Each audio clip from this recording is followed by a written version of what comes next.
할렐루야. 하나님의 큰 은혜가 오늘도 함께한 우리 성도들에게 가득하기를 주님의 이름으로 축복합니다. 저는 오늘 하나님의 말씀을 나누기 전에 사진 몇 장을 성도들과 함께 보려고 합니다. 이 사진이 어떤 내용이냐면 6.25 전쟁 중에 예배를 드리는 미군 병사들의 모습을 담은 사진입니다. 우리 한 장씩 천천히 한번 넘겨주시기 바랍니다. 네, 또 계속해서 넘겨주시죠. 네.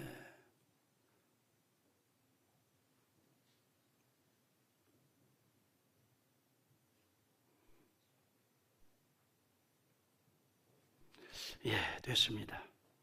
이 내용이 뭐냐면 언제 총알이 날아오고 또 폭탄이 떨어질지 모르는 그런 상황이지만 그 가운데서도 하나님께 예배를 드렸습니다.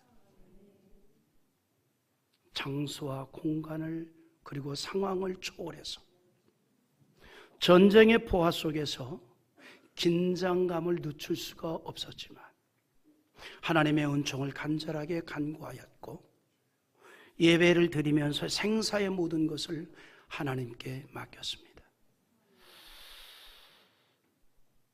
이 예배를 드린 이 사진이 미군들 사진인데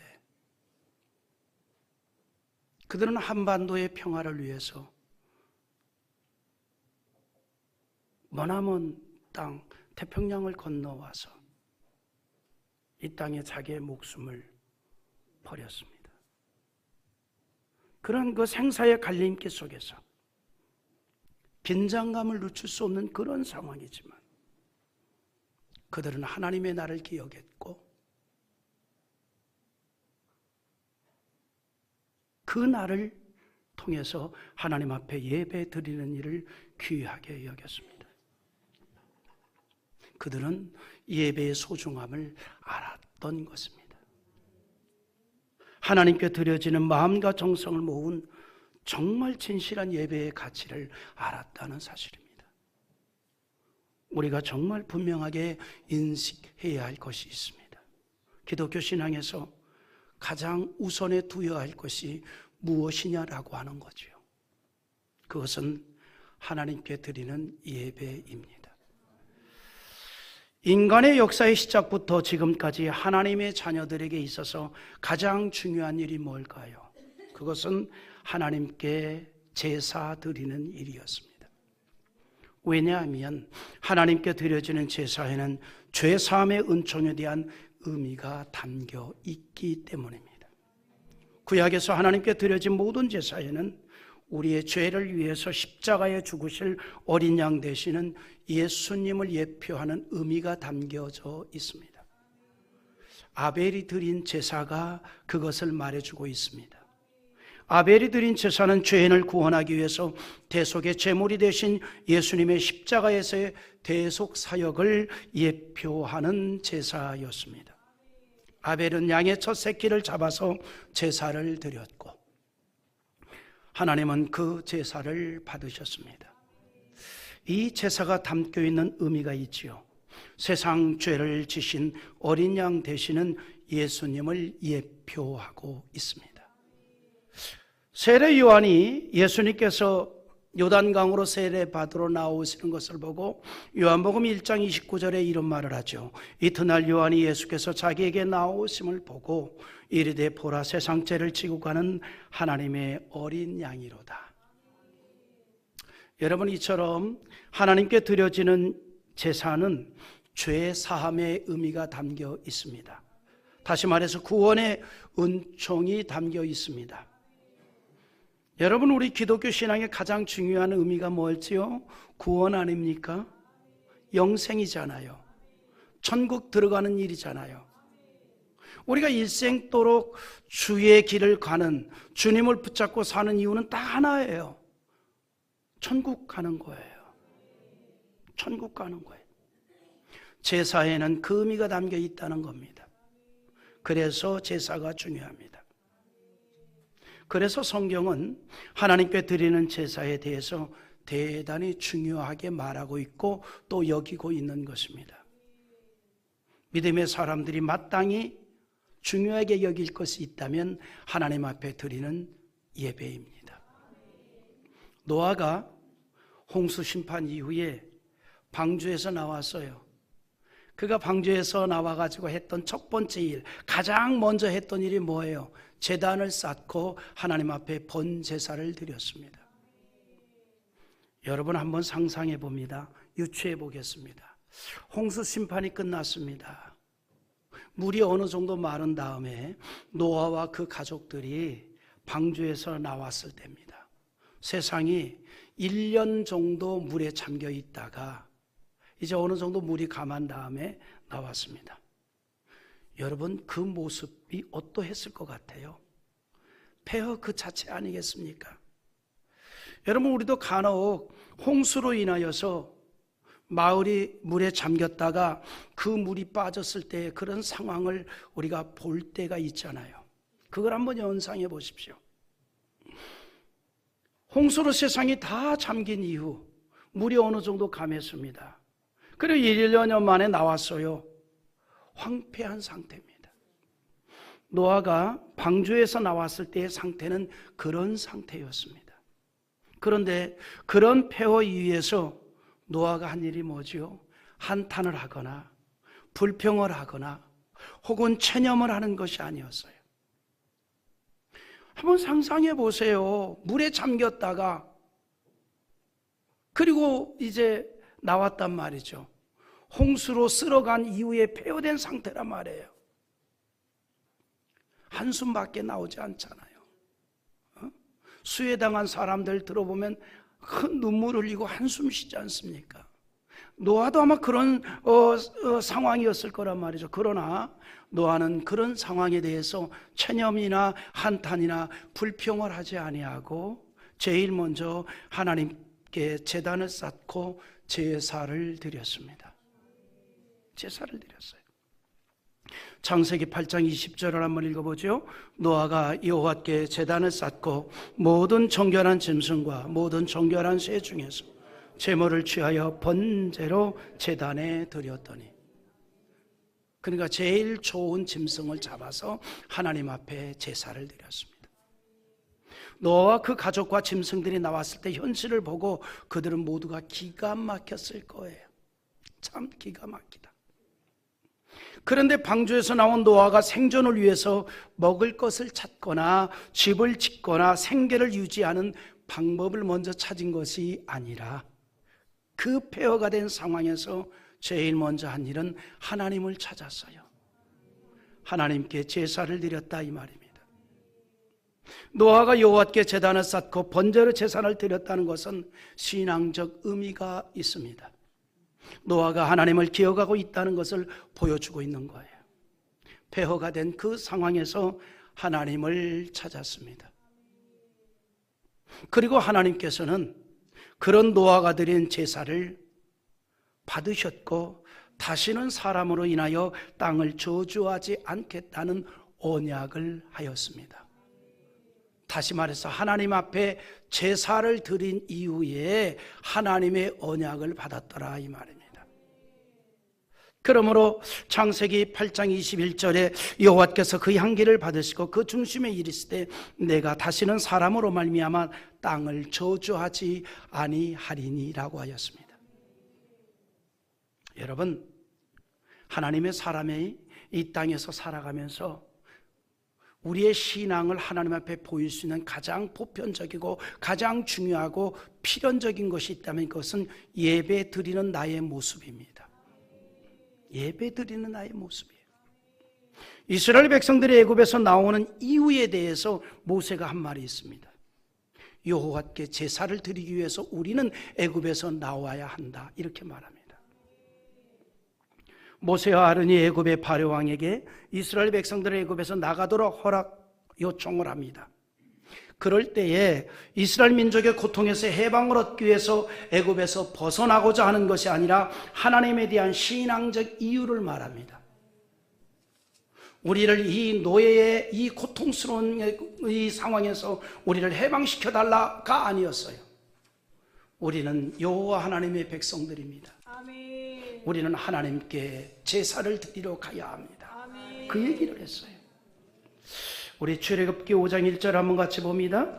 그 후에 모세와 아론이 바로에게 가서 이르되 이스라엘의 하나님 여호와께서 이렇게 말씀하시기를 내 백성을 보내라. 그러면 그들이 광야에서 내 앞에 절기를 지킬 것이라 하셨나이다. 하나님께서 모세와 아론에게 하신 말씀이에요. 바로 왕에게 가서 이것을 얘기해라.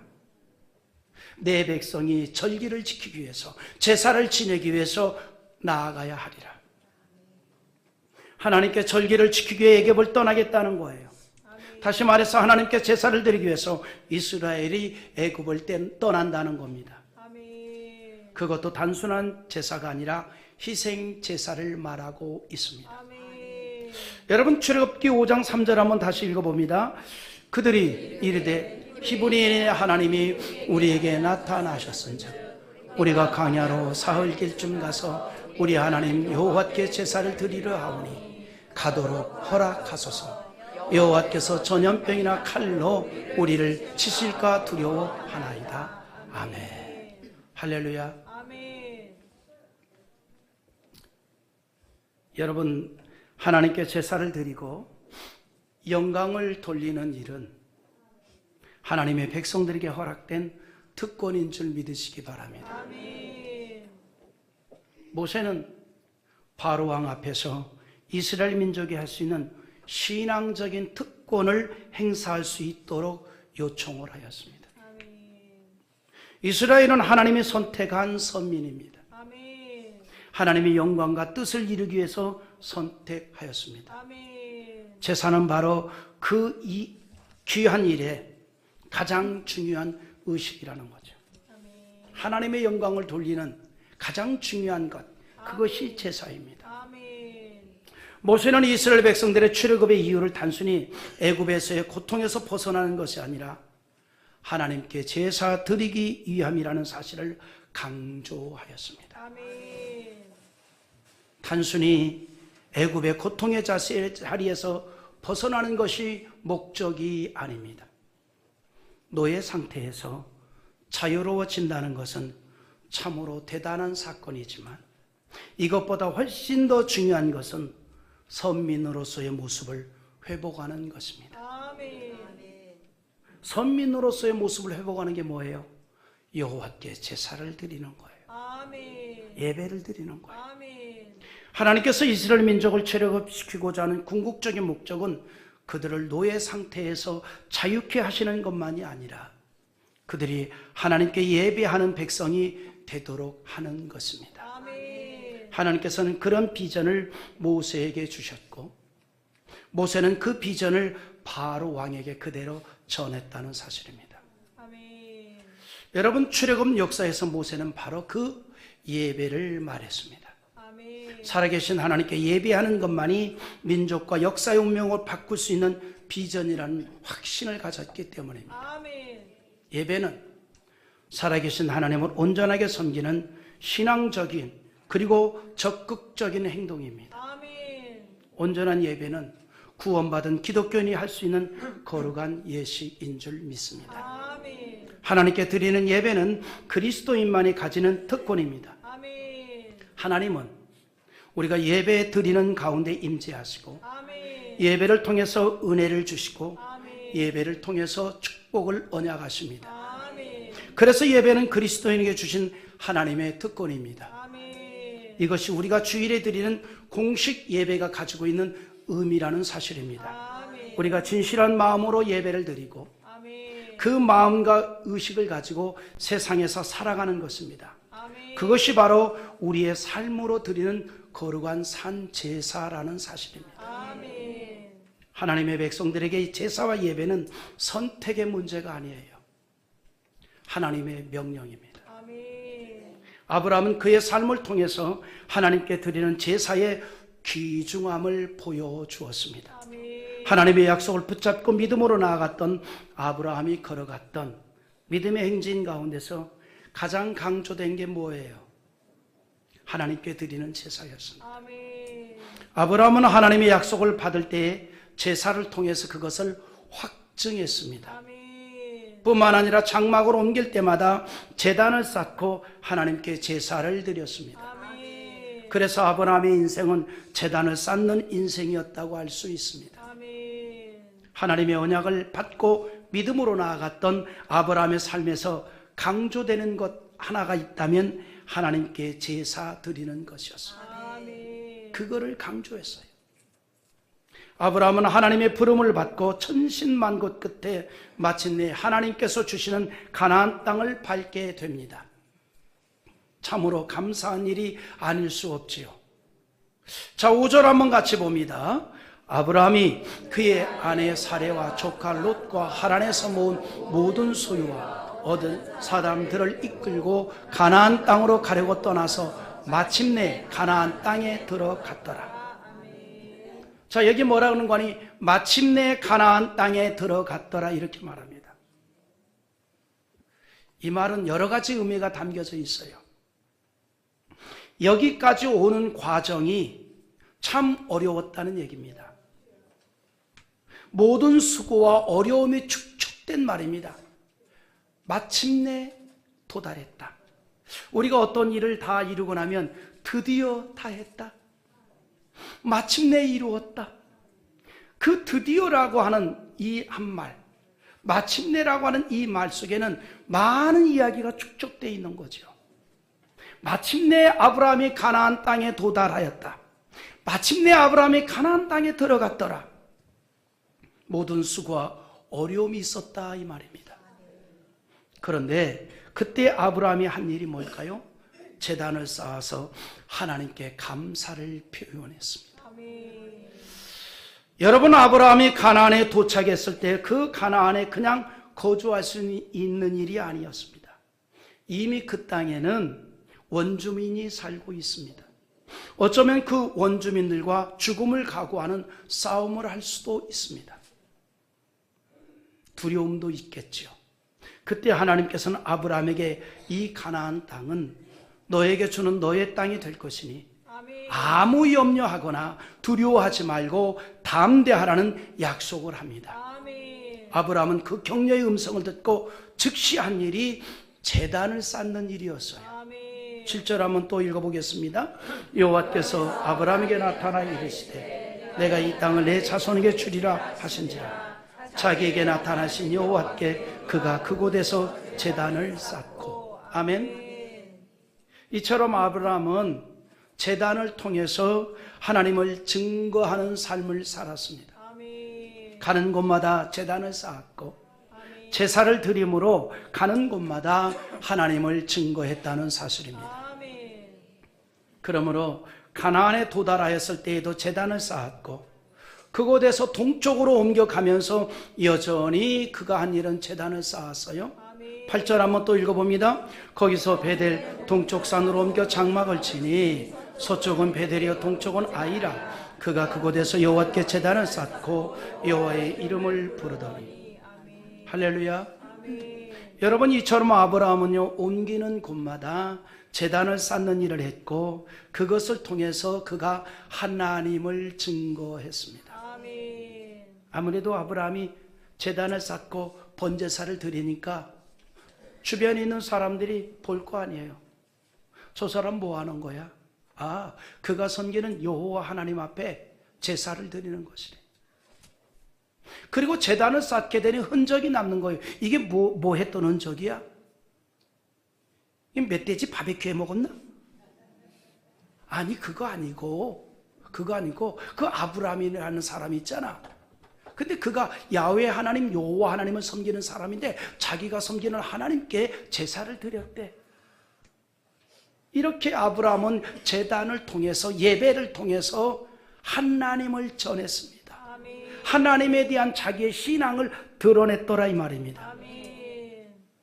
이렇게 아브라함과 구약에서 드려진 제사가 오늘 우리가 드리는 예배입니다. 아멘. 여러분, 기독교인의 신앙생활에서 정말 중요한 것, 그것을 한마디로 예배 생활입니다. 아멘. 예배는 그리스도인의 신앙에 영적인 활력을 주는 종합 비타민제입니다. 아멘. 우리는 예배를 통해서 영적인 힘을 얻게 됩니다. 또한 기독교인이라는 사실을 확증하는 거예요. 아멘. 예배는 영적인 힘을 얻을 뿐만 아니라 신앙 교육에도 매우 유익합니다. 아멘. 신앙교육에 있어서 가장 중요하고 가장 효과 있는 방법은 예배입니다. 아멘. 여러분, 달리 자녀들에게 신앙교육 시키려고 하지 마세요. 주일 예배 신실하게 드리십시오. 아멘. 가정 예배 잘 드리십시오. 아멘. 그러면 그냥 신앙교육 이루어지는 겁니다. 아멘. 믿음의 교육이 이루어지는 거예요. 아멘. 그러므로 우리의 이 세들이 바른 신앙으로 성장되기를 원한다면 우리가 예배를 잘 드리도록 힘써야 합니다. 아멘. 예배보다 더 좋은 신앙교육 방법이 없습니다. 아멘. 하나님께서는 우리에게 그래서 예배라고 하는 정말 좋은 것을 주셨습니다. 아멘.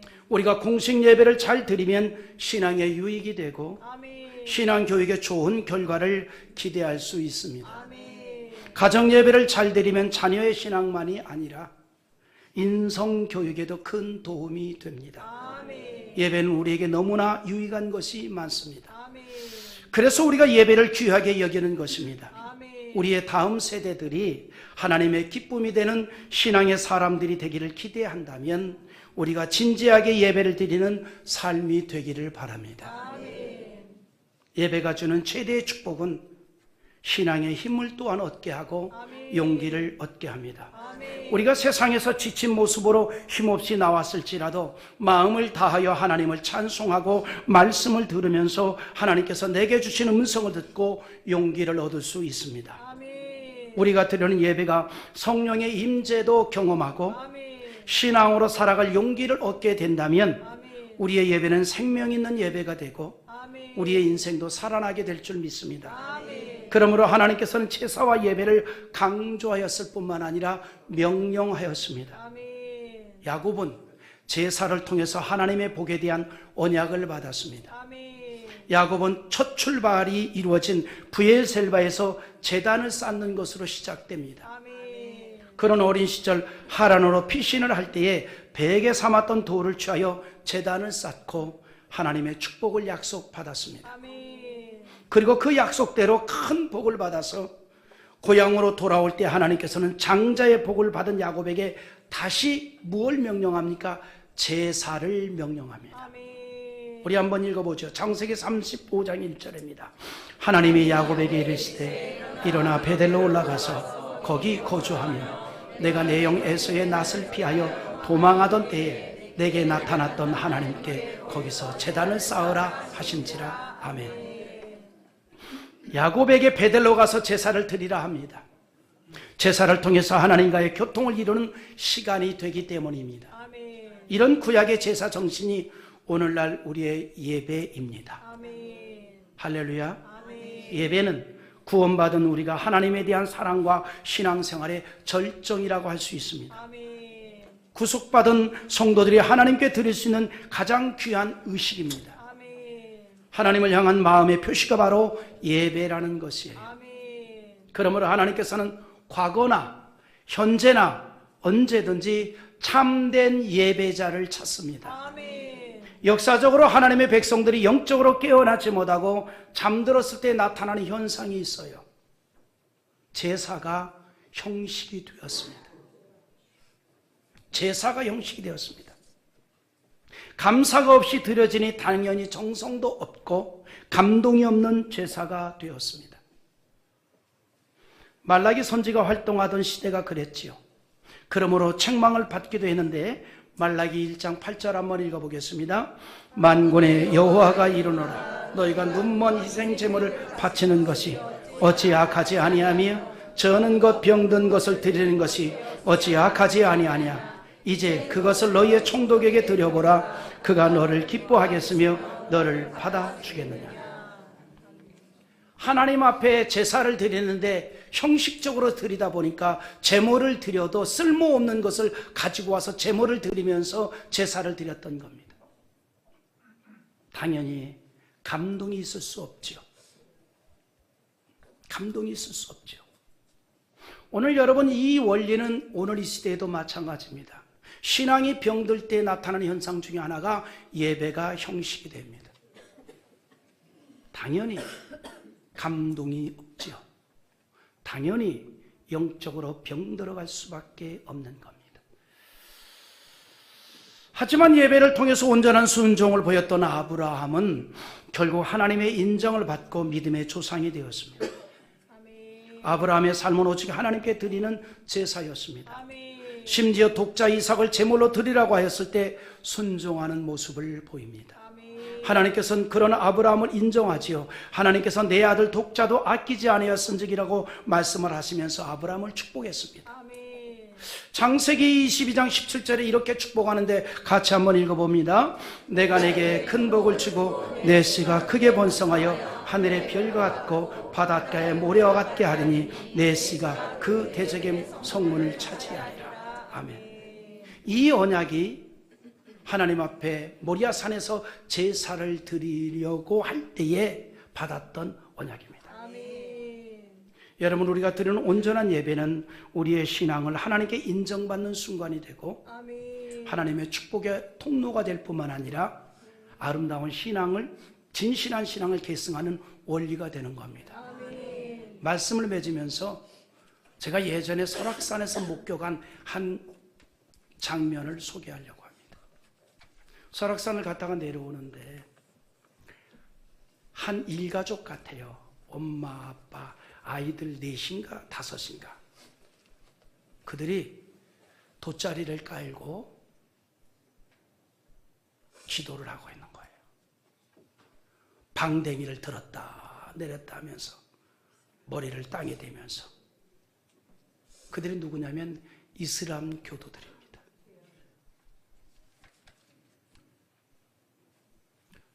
이슬람 교도들이에요.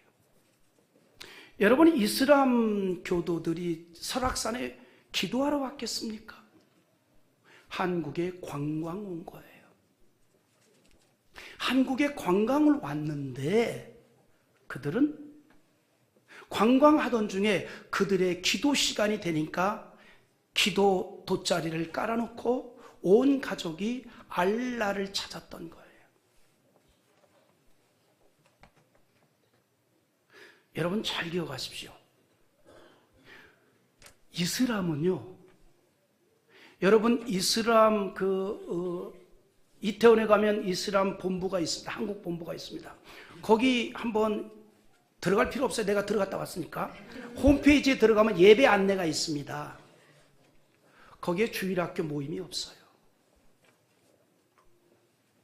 이슬람은 주일학교라는 게 없어요.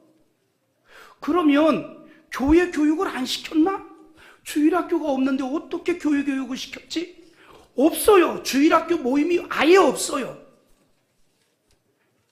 뭐만 있냐면 자기들의 알라에게 예배하는 시간만 있습니다.